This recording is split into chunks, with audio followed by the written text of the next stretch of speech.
is Handsome Scott Hansen, charmed, I'm sure, and you are watching the I-70 Hot Tag. And Handsome said it, so you know it's real.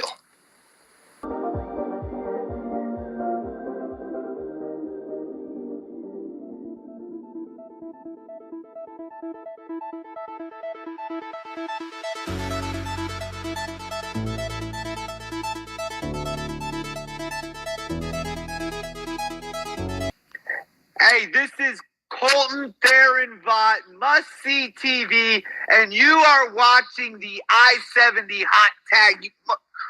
Boom, gosh, you love it.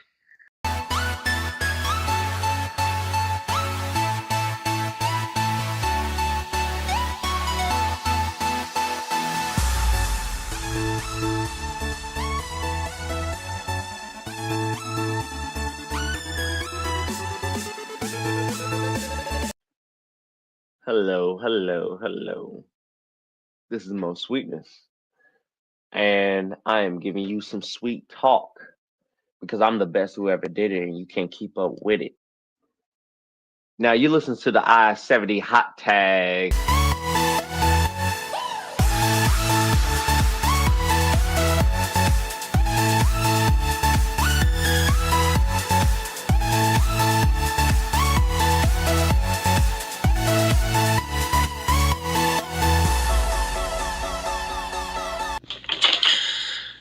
This is the walking weapon, Josh Alexander, current, reigning, defending Impact World Champion, and you're watching the I-70 Hot Tag.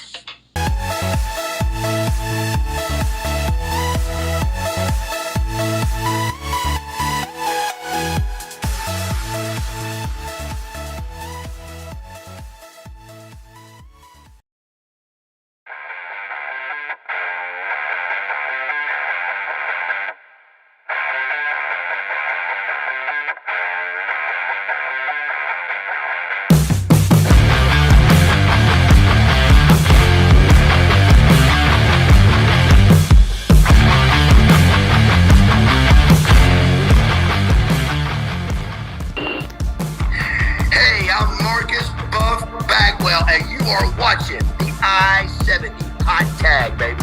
Check it out and remember, no matter what, I'm buff and I'm still the stuff.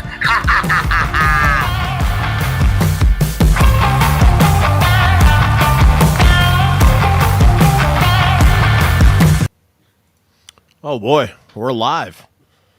Yes, ladies and gentlemen, this is episode 96. 96. Right? It is. Episode 96 of the I-70 Hot Tag. My name is Chase, CR Media. This is my co-host, my friend, Josh, the real Josh Elliott. Josh, how are you tonight, sir? I'm doing fantastic, man. How you doing? Doing pretty good as well. Episode 96, we've got an interview tonight with our friend, Wrexy Amadeus. Yes. It's going to be super fun. We're also going to be diving into ECW Wrestlepalooza 2000, which took place in St. Charles, Missouri. That is super weird, and we'll get into that. Obviously it was one event, but how ECW did it was they obviously needed TV content, and so they took this one event and they split it into two. And they put it on an episode of Hardcore TV and then an episode of ECW on TNN. So a little weird to figure that out, but we got it. And Josh and I are going to talk about that tonight. Like I said, it's going to be a lot of fun. Guys, we are live on the I-70 Hot Tag Facebook page, the JSC Studios YouTube page. And that is it, correct? That is correct tonight. And if you're questioning, you have the entire I-70 Hot Tag library over there on YouTube. You can go check that out. Every episode, all the way back to April of 2022. Yeah. What was the first episode? CSW? No, DWF. DWF. Well, yes. We bought tickets to a DWF event, but it transitioned to CSW at the time. Yep. Yeah, man. It has been that long. You can go back and watch that. Josh, I feel like I'm forgetting something. We're live. Well, you can, like I said, if you want to go check out our previous episode with Mo Sweetness, we had Mo Sweetness on last week. Actually, it was 2 weeks ago. We had Thanksgiving last week, but you can go check that out. It's on YouTube. It's on podcast as well. If you go search I-70 Hot Tag, you can find the episodes there. We have about 75% of our episodes loaded up there on our podcast platform. So you can go check that out. If you're listening rather than wanting to watch our faces, you can go do that. Yes. So I believe that's all I had. Chase, you got anything else before we introduce the guest? I do not, sir. That's what I was getting ready to say. Is I was going to let you go ahead and handle business. All right. So I'm excited for this one. We had this guest on back in April of 2023. This is the second time joining the show. Since then, he's won a few championships. You've seen him down in Mid-States Wrestling, Tri-States Wrestling, Central States, Fountain City Pro, multiple others in the Midwest. And we are ready to bring on the sexy Wrexy. What's up, man? How you doing? Oh, just being sexy. I hear you. Must be hard being that sexy, huh? It is a struggle, but it's a burden I will bear for the benefit of wrestling. Perfect. Rex, obviously we've had you on before. Excited to have you on again.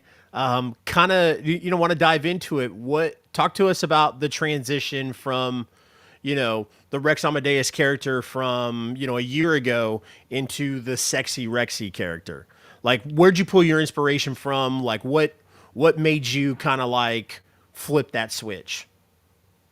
I feel like I was always kind of flowing with going in this direction a little bit, but I basically kind of got like, all the people, the boys in the back, they'd be like, "Oh, look, it's sexy, sexy Rexy coming in," and I'd say, what? Why not like play into that, basically, and just be like the most like that I could be, honestly. It kind of started coming in bits and pieces, and then one day it was just here.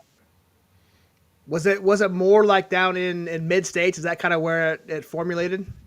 I would say so. Mid States was definitely like a kind of like my laboratory where I was mixing stuff up character wise, trying things out, because they really like you need to have characters down there, otherwise they don't get into it. Yeah. Are you still remind me, is Steven Espinosa, is that still, you guys still together down there? Or? We are a St. Joe only pairing as of right now. Okay. So not down there. So you're not one of Uncle Steven's nephews? No, not in the main canon. I am not. No. Gotcha. So Rex, kind of, talking about like transitioning to the sexy Rexy character, is there anything like different from the like wrestling style in the ring? Is there anything different from the sexy Rexy character to, Rex Amadeus? I would say a lot of it is mainly like the biggest difference is the confidence that I have in the moves that I do now. Like when I started like about a year and a half ago, like there was not a huge difference in moves, but like it's more of how and the why of the execution of these moves that are the biggest difference. The end of the mannerisms of what I'm doing, as opposed to the moves themselves. I have added a few things. There's a few things that I have in my back pocket that I'm going to bust out for some, big matches like the one coming up. But I got some stuff ready to bust out on some people. So, but before we talk about that match, kind of wanted to ask you about the pairing of Roscoe Leach. So, and not just, obviously why, Roscoe's been in the business for a while, he knows what he's doing, et cetera, all that stuff. Kind of talk to us about what Roscoe brings to the sexy Rexy character and how it helps, amplify it. I honestly I see how he brings to it is like he's a character that you wouldn't picture would be with someone like me, or like honestly, it's kind of like if you remember how like Colonel Robert Parker used to be, kind of like that. That's kind of how I see Roscoe a little bit, is like a modern day version of that. I don't know if he's got a jump rope like Parker, but we'll leave that to be quiet. But I think he amplifies it because he's just not my character. Like Wrexy is like a smooth, kind of like sensual like dude, and Roscoe is like energetic, like redneck chipmunk almost. That's the best. That's the best description of Roscoe Leach's character I've ever heard. And I love the guy. Don't get me wrong. I love you, Roscoe. To talk a little bit, you know, I saw it on Facebook. You had a promo that you and he cut where you guys interrupted a training session over at the Warriors Academy. Talk about how that came to be and how, I mean, it looks like you guys were having some fun in there, but talk about that promo specifically because you do have an upcoming match here at CSW against Austin Lee with Coach Fraz in his corner. So kind of talk a little bit about that. Oh yeah, that promo, the one you saw, was actually the second like full attempt because we had actually tried it like a month and a half, like a month ago. Didn't get it the way we liked it, so we came back and we filmed it up way better. It took like that little bit in the office. We had to run that like 5 times because people just be laughing and stuff. Because we were having definitely a good time because like me and Austin would just be dead eyeing each other, and then one of us would just start laughing. But yeah, we were working on it pretty good. I'm honest. That's probably one of the more proud one because that's more like almost vignette style kind of thing, honestly. So I'm really proud of that one because that's probably the first like I don't know like vignette I've done, honestly. Yeah, I was gonna say, man, it looked the production wise, it looked really good. You guys started off there in the front of the building, and then or the front of the office area, I guess, and then you transitioned out into where they actually train. And it was a cool look, a cool vibe, and you guys nailed it for sure. And Like I've been getting so much hate about walking up on there with my shoes on. It is hilarious because that is super disrespectful to be doing that. Walking on the mats they be rolling around in on my shoes.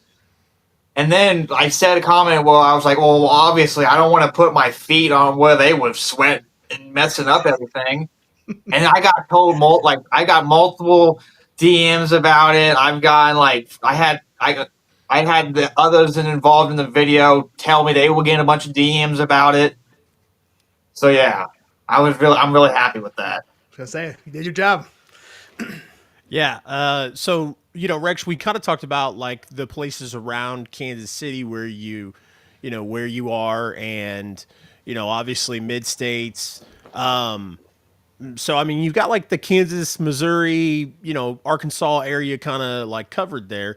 Are you branching out elsewhere besides that, or are Fountain City, CSW, and mid states kind of your bread and butter right now?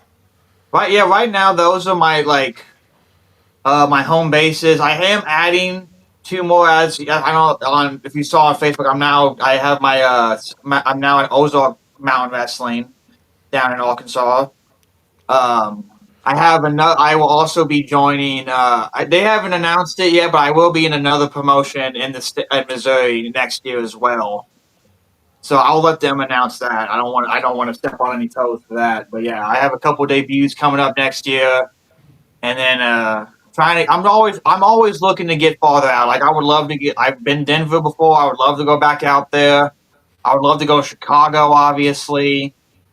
East Coast, West Coast, it don't matter. I will drive my happy ass all the way over there. There you go. I got done a bunch of podcasts I can listen to. It's all good. Heard that. Right. I wanted to talk a little bit. One we haven't talked much about since the return and really since this interview started is Tri-States Wrestling.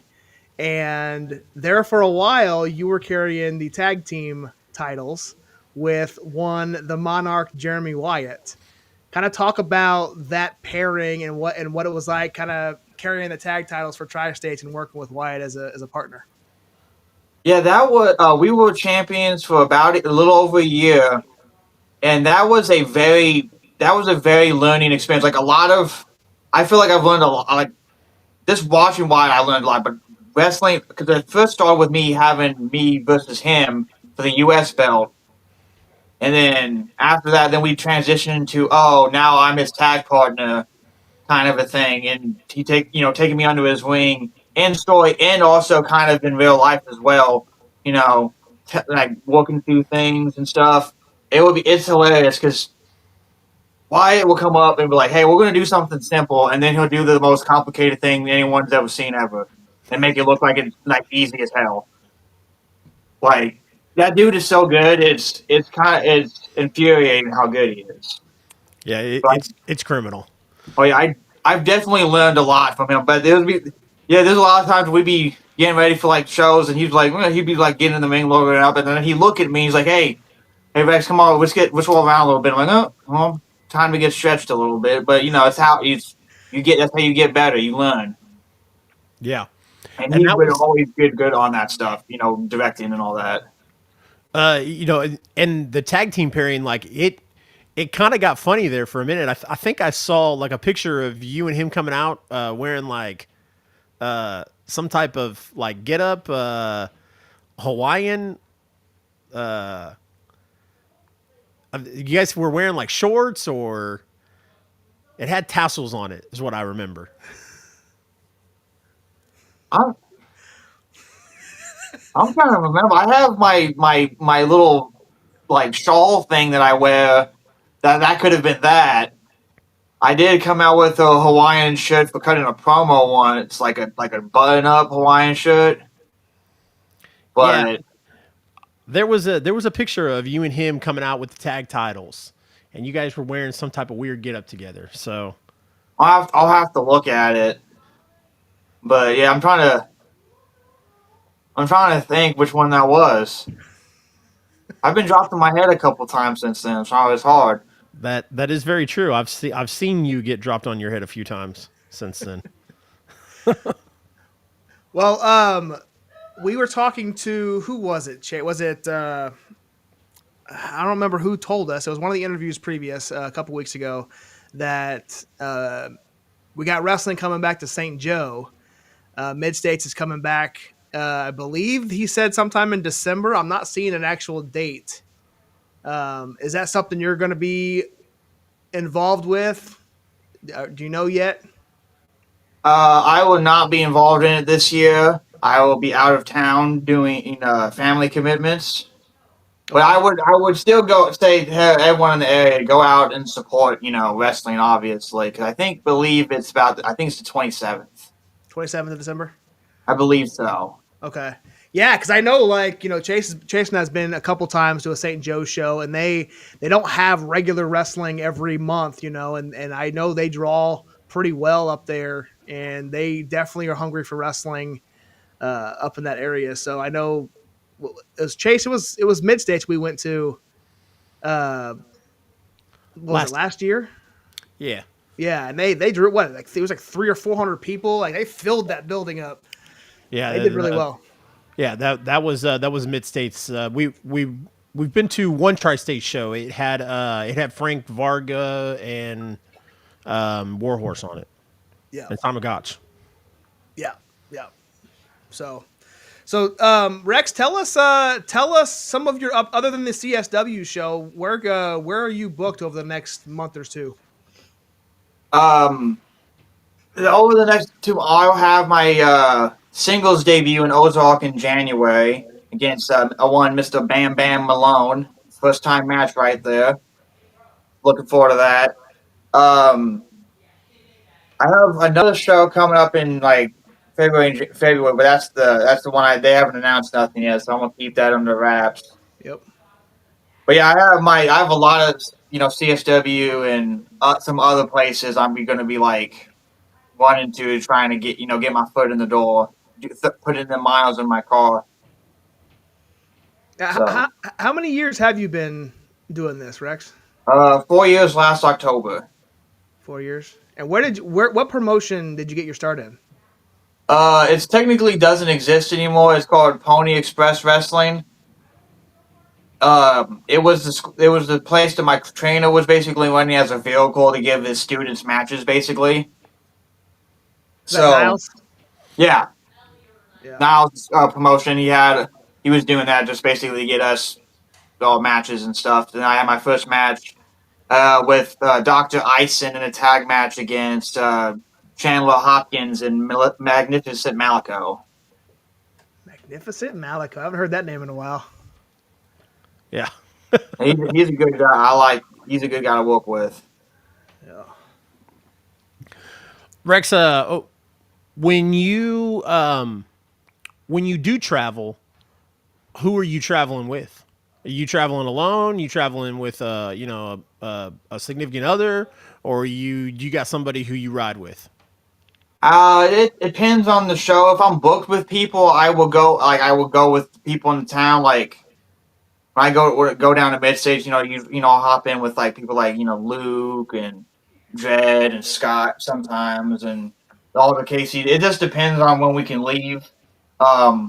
There's sometimes honestly, a lot of times I like driving by myself because then I don't have to have anyone complaining about me listening to what I'm listening to, and then I can control my own schedule.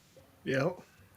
Because you might have noticed a lot of wrestlers tend to be chronically late to places. So I like to make sure I'm on time. I heard that. I wish I didn't hear that, but I heard that. Well, that'll probably transition to your.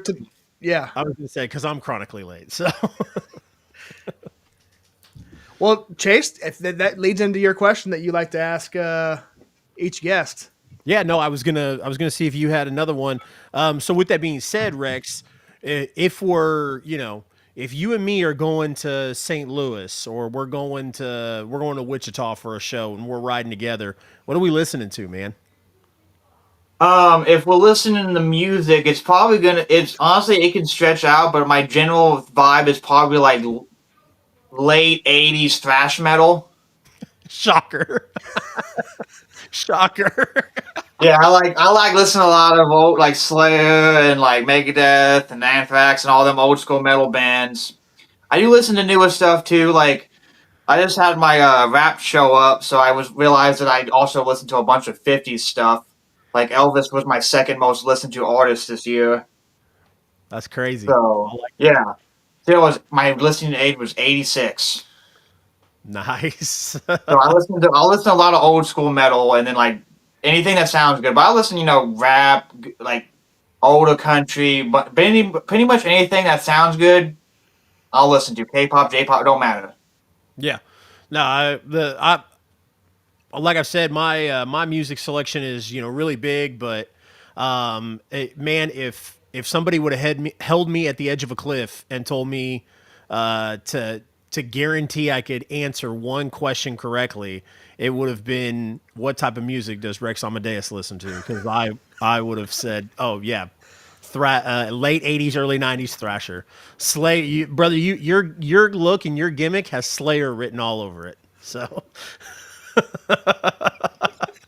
maybe that's the next step. That's funny. I love it. You mentioned if you're listening to music, what else? Well, you mentioned podcasts a little bit. What kind of type of podcasts are you into?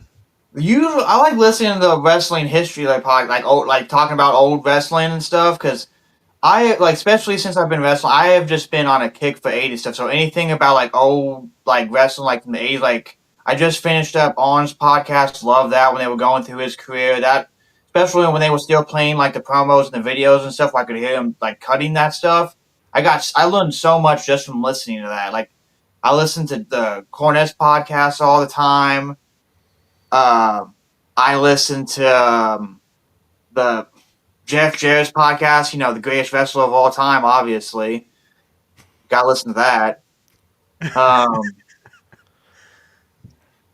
And click this. I just started listening to the MVP's podcast that just showed up. And then sometimes, first off, Jordan can shut his mouth. I smell beautiful. And I sometimes listen to an audiobook, here and there. So I never thought I would be interested in audiobooks. I listened to a little bit of one the other day. Not the other day. It's been a little bit longer, but I listened to one and I don't know, man. I could get into it. yeah, if you find one who when the narrator really gets into what he's doing, it's a really good experience. Because like the Lord of the Rings one, it's got the guy who plays Gollum. I can't remember Anthony Serkis. He does it on the Amazon one, and he plays everyone perfectly. I just got done listening to the Assassin's Creed one, Assassin's Creed 2 novelization, and the guy who did that was really good at it as well. I like it. Nice. So, Rex, other than at the shows, is there anywhere where we can purchase some Rex or Sexy Rexy merchandise? I mean, you could always message me and I can mail it to you and stuff, but that's about it. I don't feel like I have enough stuff and a big enough outreach at the moment where it justifies having an online store. You know, What type of merch do you have? I have a T-shirt. I have buttons. I have and I have my very own. I'm the only person who has this, as far as I'm aware of. I have my own Rex branded scents. I got perfumes. Oh, Nice. perfume. If you want to be fancy, I got Be Sexy Like Wrexy, which is like a vanilla smell, Yeah. the OG flavor, and then I have Too Wrexy Too Sexy, which is more like a strawberry flavor smell. I love it. I love it, dude. That's genius. How'd you come up with that marketing idea? Well, the first time it was actually Burt Cameron's idea because he's merchandising out everything. He has if you have an idea for merch, he probably already has 5 of it. Yep. But he's just like, hey, this would be a cool idea. I'm like, yeah. And I started actually selling some stuff, and then it actually sold pretty good. Like the first set, I'm like, you know what? Let me keep this on because not only it makes sense in gimmick for me to have something like that. And then the second one, I was like, you know what, this is a good one. And then the idea for the name of the second one literally was I was just getting done watching Too Fast Too Furious, and I'm like, that would be an awesome name, just Too Sexy Too Exy. And I'm like, that's perfect. I love it, and you're right. Burt Cameron is a marketing machine. If he can turn anything into merch to sell at a table, he's he's your guy. Yeah. He's got action figures, I think, coming out pretty quick. Yeah, Oh yeah, I'm surprised it took him this long. Honestly, yeah. Yeah. he's always telling me ideas of stuff he wants to do, and I'm like, if you think you can sell it, brother, then go ahead. Yeah. He's got way more confidence on that than me for that. Plus, I'm a bad guy, so it's a little hard to go from, hey, screw you, to, hey, can you buy my T-shirt, please? I mean, you can just do what some heels do, and as people walk by, be like, "Hey, buy this." Eventually, you'll get a kid that'll buy it. Yeah. Oh yeah. So Rex, before we wrap this up, is there somebody you've wrestled for 4 years or so? Is there somebody in the local scene, Kansas City, St. Louis ish, that you hope to get into the ring with that you have not had a chance to work one-on-one? I would like to have a match with both of the Premier Boys one-on-one. Campbell Bishop, because they both helped me out when I early started. Bishop, Campbell, when he comes back, got faith and prayers and all that good vibes for him. Hopefully he heals up 100% soon. Love him. Them, I would like to have a match with since I know he's around, Michael Strider. I want to have that match with him. I think that would show a lot of people that I'm not just some pretty face. I can throw down with some people. Kenny Alfonso and a actual we had a spot show match where it was kind of it just happened last minute, but I want to have an actual match / program with him. I love that guy. He'd be in the ring. I think we complement each other pretty well. I would around here. There's like,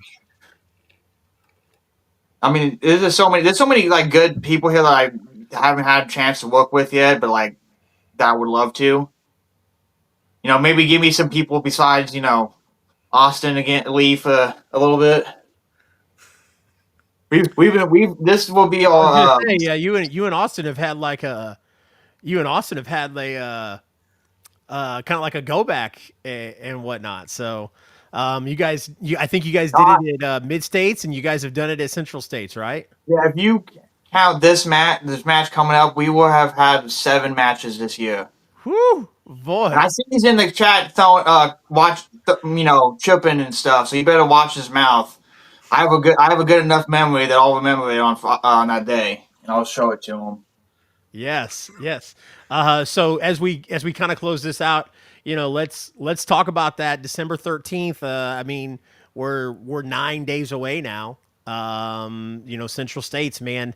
Kind of talk to us about the event. Tell people where they can buy tickets and where they can go to see this match. Okay, well, you can buy tickets online at I believe it's cswtickets.com, or you look on Facebook or any of our socials. It's got a link. It will be at the Abdullah Shriners in Overland Park. Right off of Metcalf. If you know where that is. Jordan's talking heck smack, bro. I can't. I notice every single time Jordan makes a comment, you get distracted. But he's talking a lot of cash, and it's whatever. But I'm gonna. This match right here is I think this is very important for me and Austin Lee, because this is the end of the first feud of CSW coming back. So this match, it will be very physically intense. This match will be people might think I won't be going on it. We will beat the absolute shit out of each other. That is the plan. I like it. And that's a kid's show, guys. That's a kid's show. Yes, it is. And our friend Rex Demis says he's going to beat the shit out of Austin Lee. Yeah, he keeps on talking about belt to ass.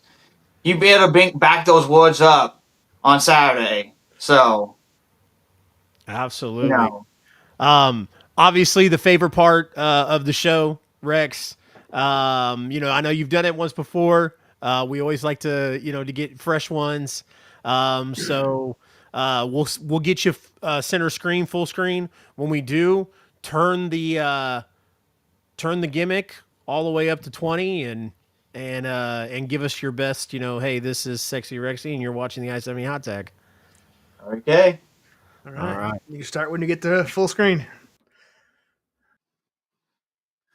Ooh, this is the sexy one, Sexy Wrexy, and you are watching the I-70 Hot Tag, and that is sexy. Love it. Love it. Love it. Appreciate it. Jordan did want us to know that he's just joking with you, Rex. He's just joking with you. Jordan is a concierge ball buster. So yes, that's his favorite hobby. All right, Rex. Again, we appreciate it. We will see you on December 13th. Absolutely. Oh yeah, you will. All right. All right. Take care, sir. You guys too. All right. All right. Sexy Wrexy. Remind me, break or no break? No break, right? We haven't had a break in a minute.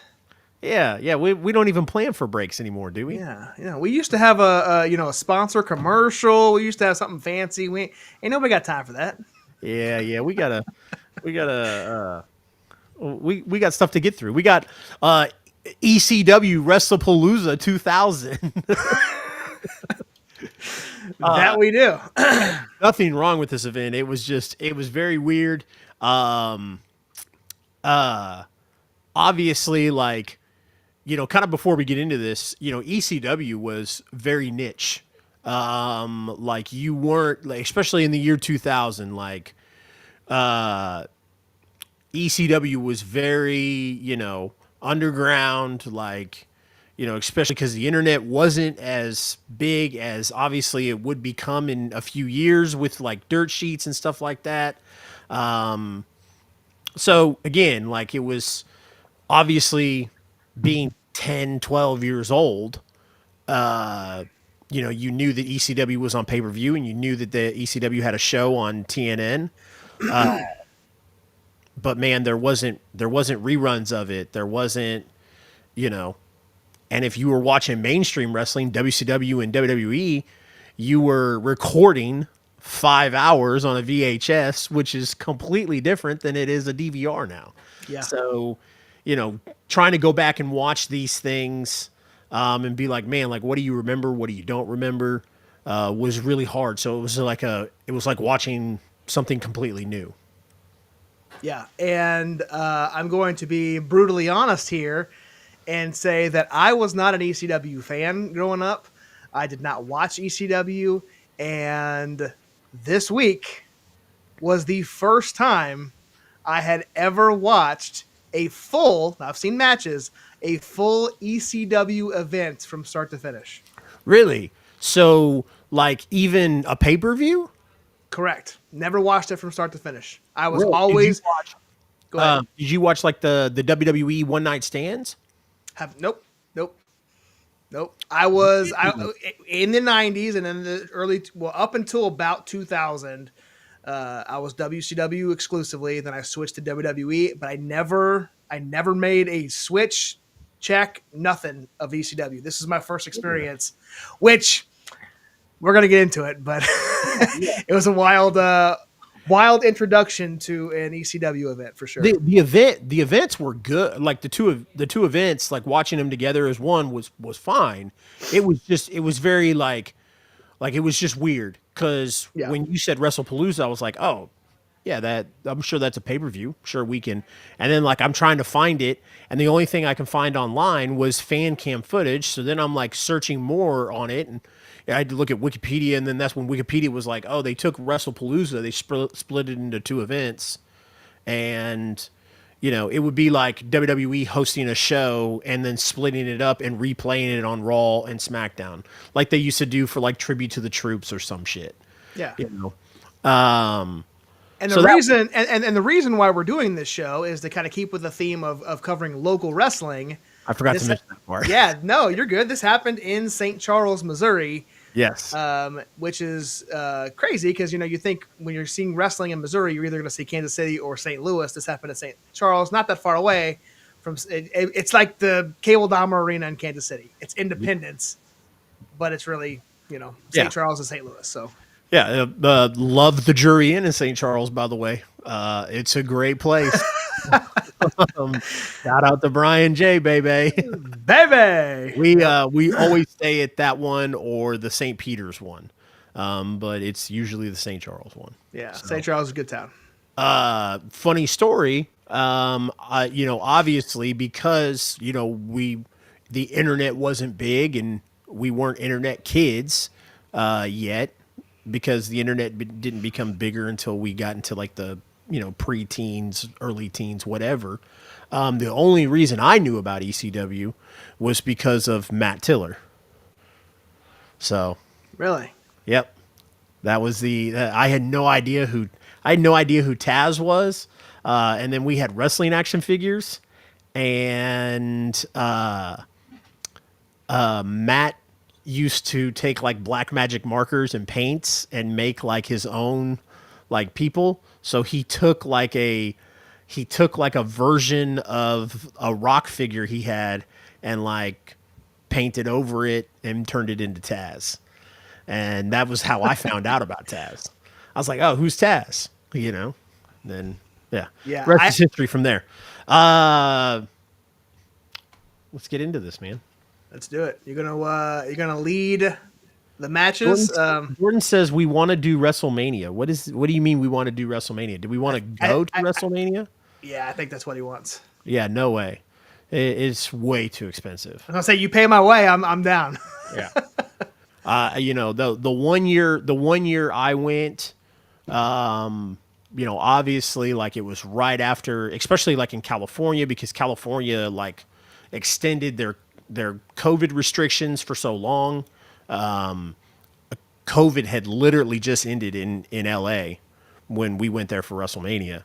And yeah, the event was, I mean, my tickets, in there were pretty expensive, but now we're talking like tens of thousands of dollars. And I'm not giving that money to the Fed.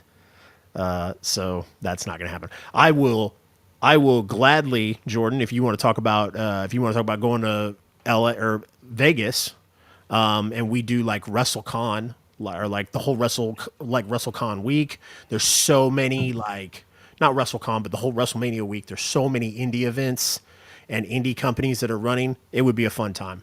But to pay tickets to go to WrestleMania, nah. No way.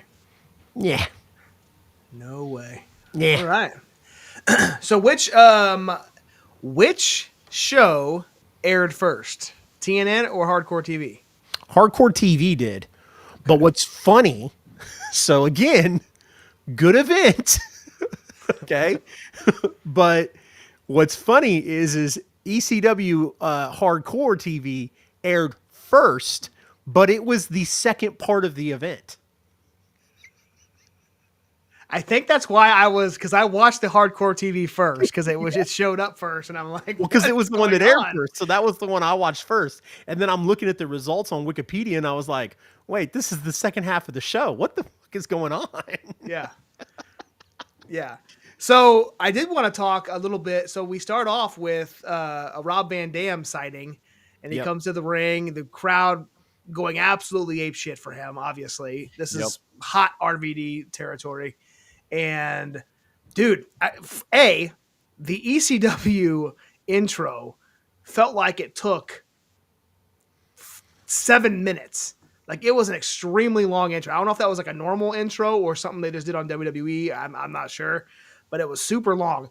Then it went back to RVD, who again took another 10 minutes high-fiving fans, and they just showed the entire thing. And if this wasn't live, I didn't understand how they wasted so much time on the intro and RVD circling the ring 10 times. Yeah. But nonetheless, he was over and had a little promo, got St. Louis hot, and led into our first match, which I'll be honest with the let me see. Am I looking at the right? Yes, I am. So it was Nova and Chris Chetty against the Dangerous Alliance. Yep. Which with Lou E. Dangerously and Electro. That was the first match, right? Do I have this? Yeah. Sorry. That's correct. Sorry. Anyway, what'd you think of this one? This one, this is my first ECW match in a long time. I thought it was crazy. Yeah, man.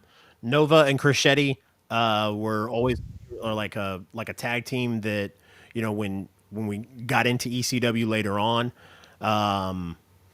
Nova ended up being when he went to WWE, he was the fitness guy, Simon. Yep. That's gonna kill me, so I'm gonna have to look up the name. But anyways, yes, I dug the match. I thought it was a good tag team match. So I'm gonna be Simon Dean. Simon Dean, that's right. Yeah. So this was not the first match, Chase. This is in reverse. It started at number 5 if we're looking at the results here. I know. So that's why I was confused, because I remember seeing Little Guito as my first. Yeah.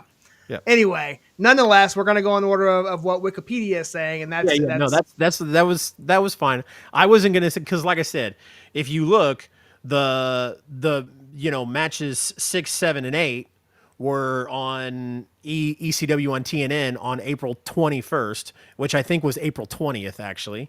When you go to Peacock, and then the Hardcore TV was the other first 3 matches, because there was 2 matches that weren't televised at all. Yeah. So again, kind of just painting a picture for you when I went looking for this event to watch it. Because mind you, I watched it Thanksgiving weekend. And so when I went to go look for it, I found all I could find was fan cam footage. And when I started watching the fan cam, and then, I went and actually found the actual show of it. I'm like, whoa, wait a second. What is this? This isn't what I was, this isn't what I'm watching at all. I was like, is this the real event? Because, YouTube, people will upload stuff and name it certain things just to get likes or views on it. And it's not even the same thing.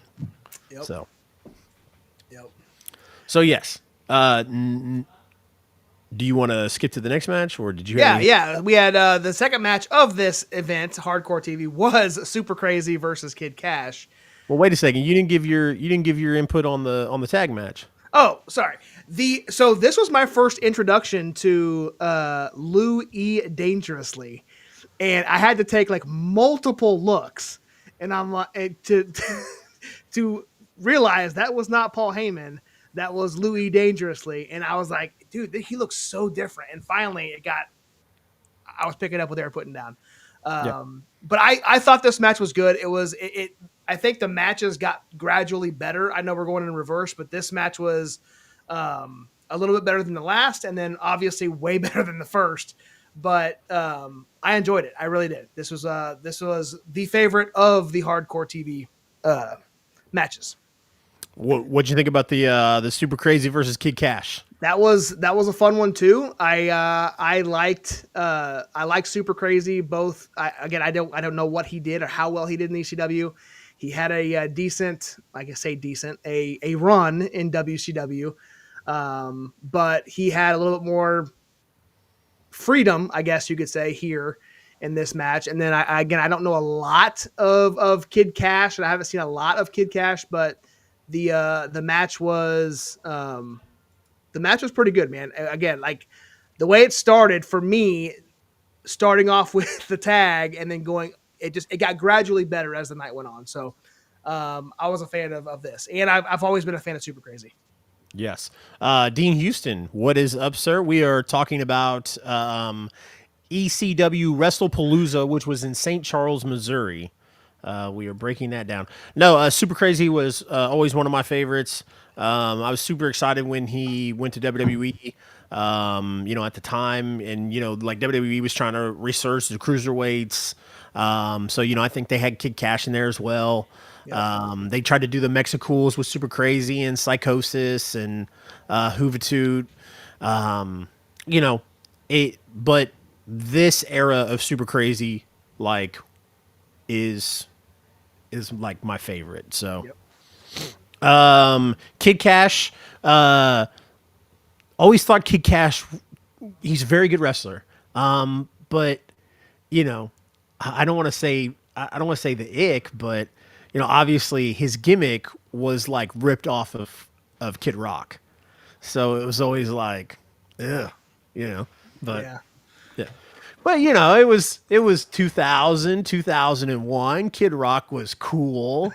I guess, Yes. Yeah. If you say so. Whatever you say, buddy. Danny Doring and Roadkill defeated the full-blooded Italians. Little Guido, Sal L, and Graziano.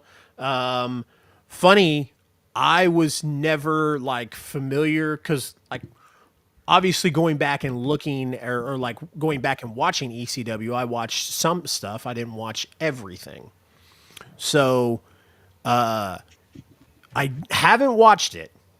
And I'm going to be honest with you. I'm going to put this out here being honest with you. I haven't watched it, but there is a clip that came across my phone that I have yet to watch yet of you and Brian J talking about EFEDs. And funny story, Roadkill was somebody playing Roadkill in an EFED was my introduction to Roadkill. Because, as you know, with EFEDs, we used to type out the results.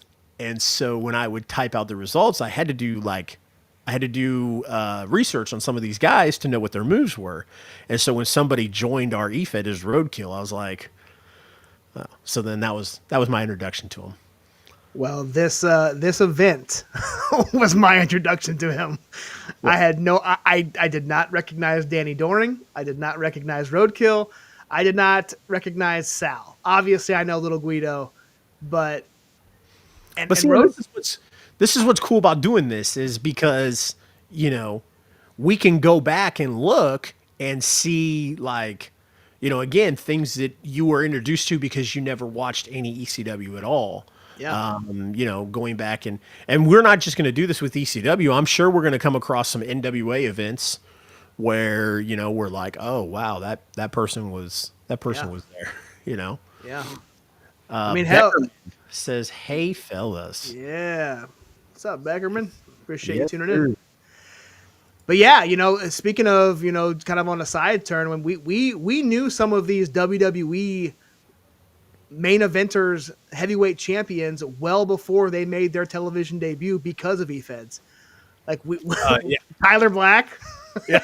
CM Punk. CM Punk, yeah, AJ Styles, James Keenan, yeah, James Keenan, yep, Wayne Brady. yep. You just slid right past that. But Brody is sitting in his room right now watching it, laughing his ass off. Because we just talked about Wayne Brady the other day. So That's funny. ECW 2000 was pretty wild. It was. ECW 95 to 98 were the prime years. I will agree with that. From what I've gone back and watched. First pay-per-view I ever attended was Anarchy Rules in Minneapolis. Whew, buddy. Man. Beckerman, are you from Minneapolis? While we wait on Beckerman to answer that. We're moving on to ECW on TNN. Yes, which premiered again to remind you how silly this was. It's not silly. It's silly that we didn't know it because, like I said, I spent probably a good few hours trying to figure this out because I was like, dude, why can I not find was this event so bad that there's no footage of this event whatsoever? Yeah. And then finally found that out. Well, I'm glad you did because I started digging down the rabbit hole and I was like, dude, you got to help me. I don't know. I don't know what I'm looking at. Because like I said, when I watched it Thanksgiving weekend. Yeah. And then you hit me up just yesterday or the day before and you were like, dude, what the fuck? I was like, listen, this is how you got to do it. Yeah. So anyways, this event, which it premiered before the event we just talked about, but it's the last part of the show, started off with the Impact players, Justin Credible and Lance Storm, who were the tag team champions, and with Dawn Marie taking on Raven and Mikey Whipwreck and Francine. Do you know, so here's what, funny, because Mikey Whipwreck will always make me think of the rise and fall of ECW. I bought that DVD in 2004, 2005, whenever it came out. Yeah. And that was what made me go, okay, now I'm going to go back and watch all this shit from ECW. So that was my introduction. The rise and fall of ECW was my introduction to go, okay, I'm going back and watching ECW stuff. Yeah. And the Impact Players was one of my favorite tag teams. Yeah, dude, I love Lance Storm, dude. Yes.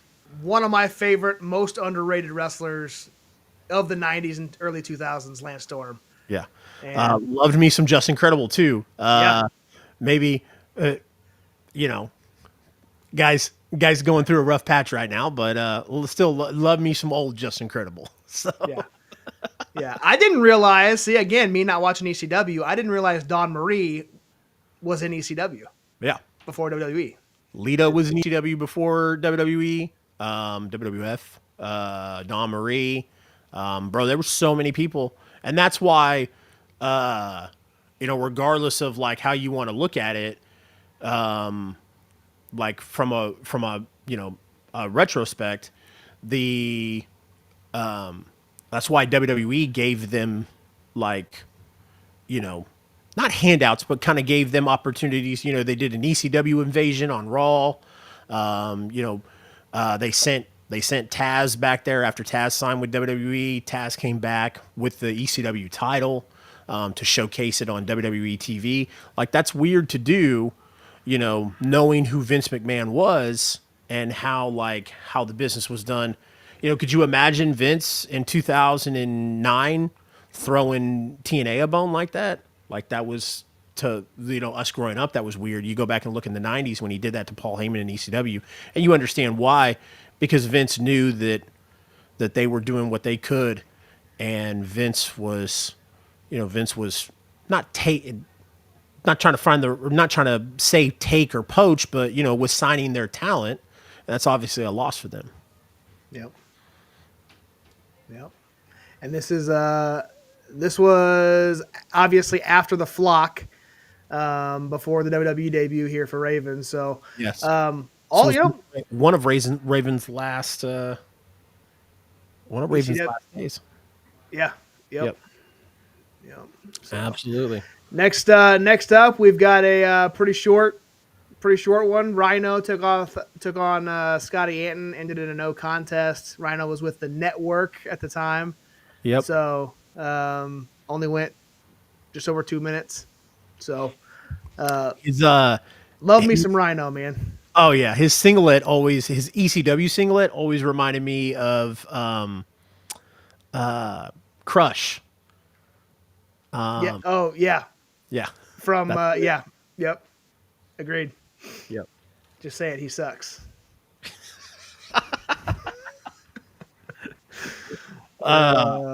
Main event. Yeah, dude. Like I said, my favorite one of the night. Yeah. You can go ahead and start it off. Man, it's so funny because I was just talking about New Jack the other day, man.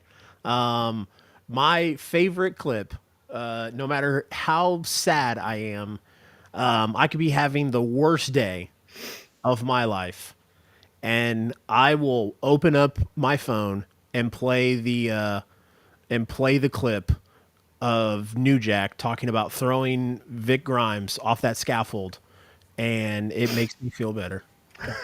Laugh. So, bums away.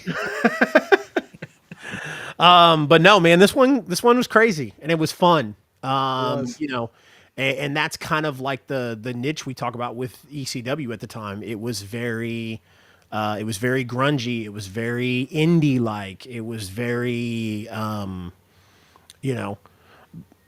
But man, did you see that crowd? How many people were there? I think was it 7,000? I think. Yeah, I don't know the exact attendance, but it was packed, man. Yeah. Actually, according to the Wikipedia machine, it says 2,500. Did it? Yeah, attendance 2,500. But it looked bigger, man. Yeah. It looked. A 2,500 is a lot different than 7,000. As long as it looks bigger than it actually is, that's all that matters. That's heard that. I heard that. But no, man. You know, even with 2,500, I mean, you know, could you imagine an indie putting on, you know, filling 2,500 people up, and putting on a show like that? Like, so, that's what I loved about the main event. It was very, you know, it was ECW, but it gave me like that, like, man, indie feeling, you know. The whole night did, really, and I'm glad you brought that up because I meant to bring it up before we started even breaking it down. Was the whole vibe of the entire show gave off that independent vibe of the production. It wasn't a high end, you know, Raw or Nitro like they were doing on the other channels. It was just a camera setup and you know, basic lighting to the ring, and the crowd was pretty dark. You couldn't really see much out into the crowd, and that was it, man. And it was accentuate the positives, hide the negatives. Yep. That was actually Paul Heyman on the Rise and Fall of ECW DVD. Oh, is that so? That's they did that crowd thing on purpose. I love the main event, man. I mean, it featured a lot of the guys that we knew were ECW staples: Tommy Dreamer, the Sandman, New Jack, Steve Corino, which I have not seen a lot of, but he's another one that I've found out about in E-Feds. Would never have known who Steve Corino was if it wasn't for an E-Fed. I lie. I would have, but and then obviously Tajiri was in that too. So what is would love to see you guys go back on Metro Pro or NWL. Can we? Would we do that? Huh? I'm cool saying yes or no. I mean, if you want to talk about it off camera, we can. Would that be weird? I mean, it's still. Yeah. I mean, because a lot of the guys still work the area, right? So Yeah, I don't know. we could do Metro Pro. That would be. It's been long enough for a Metro Pro that we could. Yeah. Without. Yeah. When we I'll pick said it up we when would we're break done. down when we said we would break down shows, the idea was to break down like mainstream. But I mean, even if we did like NWA or some type of other thing like that, I don't know. That's something that we might think about. Yep. We might think about. So I like it. indeed. I like it. Indeed. Great ideas. Great ideas. Yes. So the execution of trying to watch this event sucked really bad, but the event in itself was very good. Yep. Like I said, very late '90s grunge, underground feel to it, which is what a lot of people describe ECW being around that time. So, yeah. Agreed. We were at some of the NWL shows. I didn't go to a Metro Pro show. I didn't either. I had a couple early 2000s shows, and then NWL was my re-entry. And Journey Pro, I guess, would be the other two. Yeah. So But NWL came before. came first, Journey Pro. Yep. Yeah, you're right. Yep. So, all right, man. Great show. Loved it. Like I said, the ECW show went from I'm not gonna say not good. I'm gonna say it got better as the entire show went on, and it ended on a high note for me at least. So, I enjoyed it, man. First ECW show all the way through. I didn't hate it. Yeah, man. If you for Nostalgia Mania, because it's not gonna fit obviously the Kansas, Missouri kind of thing, but for Nostalgia Mania, we should do ECW and kind of do it not in a 2-part series, but try and see if we can keep it into one episode where we do, kind of like what ECW was and what it meant, and then when it left, and then the comeback and how that boom. So Yeah, I like that. the zombie will be a very fun thing to talk about. Yes, it would. Yes, it would. Especially because I found out something I was watching the other day about WWE's revival of ECW, that they switched it to a zombie the day of the event, the day of television that day. He was actually going to be an alien. So, yeah. Yep. All right. It's such good shit. Good shit, pal. Good shit. Well, we appreciate everybody for tuning in and joining us for a great interview to start this show off with sexy Wrexy Amadeus. We got this new platform. Appreciate Sonny Money. Nobody would have known that we had a new platform had you not said something. Well, Nobody. Probably the people who see the blurry ass I-70 hot tag logos at the bottom too. No, they just thought that you made some shitty background. Which I did. Anyway, I'm gonna highlight all the way back at the very beginning since he's still here, and all I gotta do is this. Ain't gonna happen. Well, that's crazy. Anyway, I think that's gonna happen. Appreciate Awesomely was here. Haven Gray, appreciate you. We had Dean Houston, Beckerman, Sonny Money, Brody, Broderick. Sorry, he likes to go by Broderick Hall now. What do we got going on next week, man? We got a couple shows lined up for the rest of the year. Let me get some graphics ready. Boom! Next week nothing neater than Derek Teeter joining us on the show next week. The neatest heavyweight champion over at New Breed Wrestling. Haven't talked much very much New Breed since we kicked this thing back off, but excited to get back out there to Central Missouri, talk to their champ, first time on the show, and then the week after that to close out 2025 is one I'm pretty excited about as well. Tommy Davis. Absolutely, the Limb Ripper, Tommy Davis. Super excited to talk to him, and yeah. Anything else? Nope, we don't have any graphics, but go check out CSW on December 13th. Also, as we said, Mid-Stage Wrestling is coming back to St. Joe. Go hit them up December 27th, I think is what Rex said. So be on the lookout for that. What else is coming up in December? I think HCW has one final show, Heartland Championship Wrestling. We usually have a list of like the upcoming events, and we don't have that list. So. No. Yeah. Your co-host slacked off this week, so That's all right. it happens. All right. Fountain City Pro, January 15th, Thursday night. Funny Bone Comedy Club in Kansas City, Missouri. Going to be super fun. Also, before we close out, I'll let the few people that are watching this right now know the exclusive. We're going to announce a match tomorrow night. So that's going to be super, super exciting. Yes. Yes. It's going to be fun. Cannot wait. Keep your eyes peeled on the Fountain City Pro Facebook, Instagram, X, all the pages. Indeed. So, all right. That's a wrap.